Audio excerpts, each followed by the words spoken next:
Okay, so it's time for another bonding video. This time we're going to talk about how to write the chemical formulas for a covalent compound. Just a reminder of what a covalent compound is. A covalent compound is a compound where electrons, or valence electrons specifically, are shared between two nonmetals.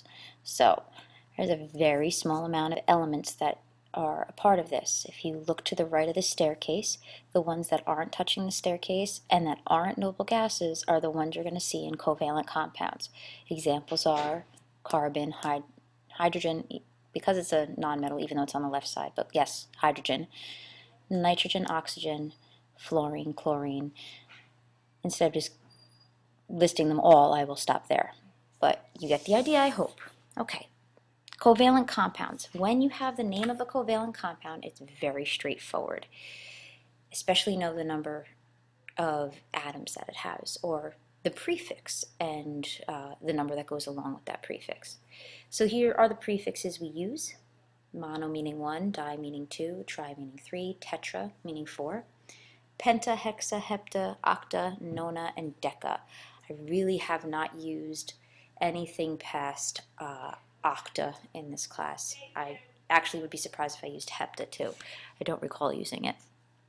Okay, so when you have the formula already and you want to come up with the name, you say the name of the first element. If it has a prefix, or I'm sorry, if it has more than 2 atoms, then you add a prefix. So if it has 2 atoms, it would be di, whatever the element is. If it had 3, tri, so on. But if it had 1, you would just say the element. So for an example would be nitrogen. So if it had 1 nitrogen, it would just be called nitrogen whatever. If it had 2 nitrogens, it'd be called dinitrogen. The second element always has a prefix and ends with IDE. So if it was nitrogen and oxygen, you'd have, and you had 2 nitrogen, 1 oxygen, it would be dinitrogen monoxide. Mono for that. Sometimes you get rid of the O. If it's oxygen, you just put monoxide. Okay, so I paused for a second, and I just want to repeat again that the first element only gets a prefix if there are 2 or more atoms, and the second element always has a prefix and ends with IDE. Again, these are always for compounds where you have nonmetals involved and they are sharing electrons, hence covalent compounds. Okay, let's move on. There are oddball covalent compounds that will not follow those rules, and those are going to be, oops, I'm sorry, I moved it the wrong way, water, methane, glucose, and ammonia. What I want you to do is check, you can go online or in your textbook, or maybe you even know it. I'm hoping you know this one, and I'm pretty sure you may remember this from last year.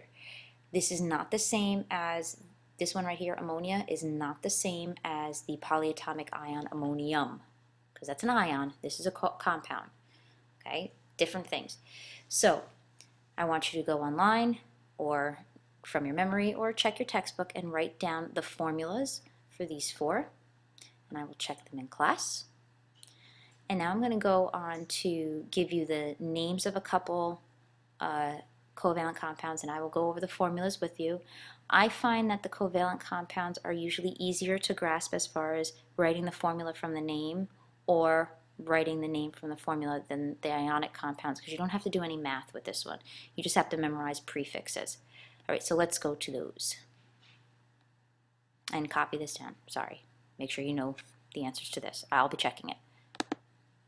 Okay, so carbon dioxide, and I'm going to use my terrible pen tools and stylus workings. So carbon dioxide, based on what it has here, and I'm going to make believe that I have no idea what carbon dioxide is, but I know my rules. Carbon is a C. Let's get out of here. Okay? Dioxide, this means there are 2 oxygens. Oxide meaning oxygen. So 2 oxygens, I put an O, and I put a subscript of 2, because a subscript is telling me how many I have. Okay? I'm going to go on, I'm going to do dinitrogen monoxide, and then I would like you to try the rest on your own. And If this is during class and you get stuck, you ask me for help. If this is at home when you're doing it and you get stuck, you ask me in class the next time you see me, okay? But let's try dinitrogen monoxide. Dinitrogen. The element is nitrogen, so the letter would be N, okay? Di, meaning there's two. Now this is a time where you'll see monoxide. So monoxide means one oxygen. Okay, so this is where I want you guys to give it a shot on your own. So you can pause this and give these a try. Once you're done, I want to see them. I will go over the oddball covalent compounds and these covalent compounds, and I'll also give you a worksheet to go over to practice some more. And I'll probably do a very quick, like 2-minute summation video on bonding. Okay, so see you guys later, and bye.